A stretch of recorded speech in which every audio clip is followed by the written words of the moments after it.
اس Canada والے بغیرت کے بارے میں، اس دلے کے بارے میں، اس خنزیر کے بارے میں. وہ دلہ اور دلے کنگر ڈاکٹر دیا پترا اور پادری اور سورا اور شیخ الشیطان اور شیخ الشیطان اور شیخ الرذائل. طاہر القادری اگر قادری ہو کے دو نمبری کر گیا تو یہ رضوی ہو کے رضا سے دو نمبری کر رہا ہے. شیخ الاسلام ہے جو سکالر آف ڈالر ہے، اس بدبخت کی ساری باتیں یاد ہیں. عورتوں کے اوپر جی توہین رسالت نہیں لگتی، غیر مسلموں کے اوپر جی توہین رسالت کا قانون نہیں لگتا. ڈاکٹر طاہر 21ویں صدی کا دجال ہے. ڈاکٹر طاہر القادری 21ویں صدی کا مرزا غلام قادیانی ہے. سوچ چکے باتوں میں لعنت پھینکتا ہوں کی سنیت پر. حضرت طاہر القادری کوئی حجت ہے، کوئی امام وقت ہے؟ وہ تو ماشاءاللہ خواب دیکھنے کا بادشاہ ہے، اس کی تو خوابوں کی دنیا ہے. کیا میں کہا تو نصرانیوں کا نطفہ ہے، تو پتر ہے نصرانیوں کا. تیرے مولویوں کو ہو رہی ہے نصرانیوں جیسے، تیری داڑھی یہودیوں جیسی. پیڑ چاہتے آئی جڑیا اور پیڑ چاہتے آئی جڑیا. اس کتے کا پتر کو میں مسلمان بھی نہیں مانتا. کتے کا پنڈا ہے، اس کتے کا پتر کو میں مسلمان بھی نہیں مانتا. جو باتوں کو بدلے وہ نام نہاد شیخ الاسلام بن جائے وہ مورخ ہی رہتا ہے.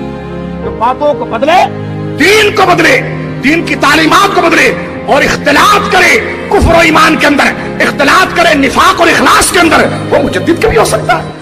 میں کہنا چاہتا ہوں کہ میری کوئی جتنی بھی کردار کشی کر دے اور گالیاں دے دے گا، میں نے اولاً بھی ان کو معاف کیا اور بعداً آخراً بھی معاف کیا. اور آپ کو میرے بیٹوں، تحریک منہاج القرآن کے فرزندوں اور اس مشن کو آگے لے کے بڑھنے والوں، یہ جو کام آپ کر رہے ہیں یہ خارزار وادی ہے، کانٹے ہیں. ممکن ہے لوگ پھر بھی ذاتیات پر حملے کرتے رہیں، جھوٹی تہمتیں لگاتے رہیں، گالی گلوچ کرتے رہیں، کردار کشی کرتے رہیں، مگر میری تربیت اور تعلیم دے رہا ہوں آپ کو کہ کوئی جتنی گالی دے، آپ گالی کا جواب کبھی گالی سے نہ دیں.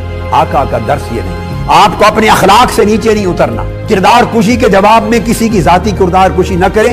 حکم دے رہا، دلیل کی بات کو دلیل سے رد کریں، مگر ذاتیات پہ نہ جائیں، اخلاق سے نیچے نہ اتریں، کردار کشی کی طرف نہ جائیں، لغو بات کا جواب نہ دیں. یہ میرا حکم ہے. اگر خیال نہیں رکھے گا تو سمجھے اس کا میرے ساتھ اور میرے مشن کے ساتھ کوئی تعلق نہیں.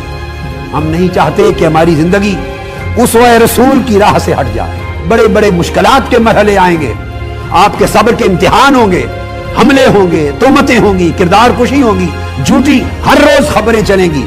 آپ کو اپنے صبر کو، استقامت کو، تحمل کو، علم کو، بردباری کو تھام کے اسوہ مصطفیٰ کو نگاہ کے سامنے رکھنا ہوگا.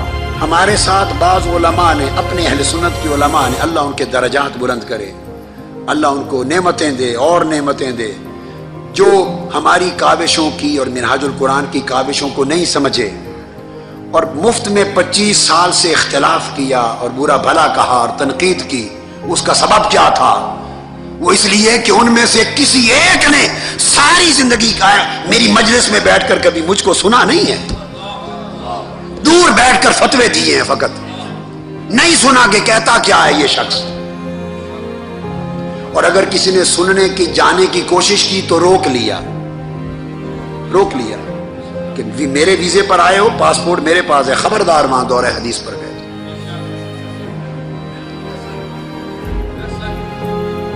سننا نہیں ہے، پڑھنا بھی نہیں ہے، بس کہتے چلے جانا ہے. نتیجہ کیا ہے؟ اختلاف کی وجہ یہ ہوئی کہ عقیدہ ہم نے وہ بیان کیا، اکابر کو، ہم سے بڑھ کے بھی کوئی اکابر کو مانتا ہے؟ ہمارا تو لمحہ لمحہ اکابر کے جوڑوں کی خیرات پر ہے. مگر میں نے فقط اس آہو کو سوئے قطار میں کشم ناکہ بے زمام رہا. یہ اہل سنت کا جو شیرازہ منتشر ہو گیا تھا اور علم کی دنیا میں پستی آ گئی تھی اور قرآن و سنت کے حاملین غلط طور پہ وہ بن گئے تھے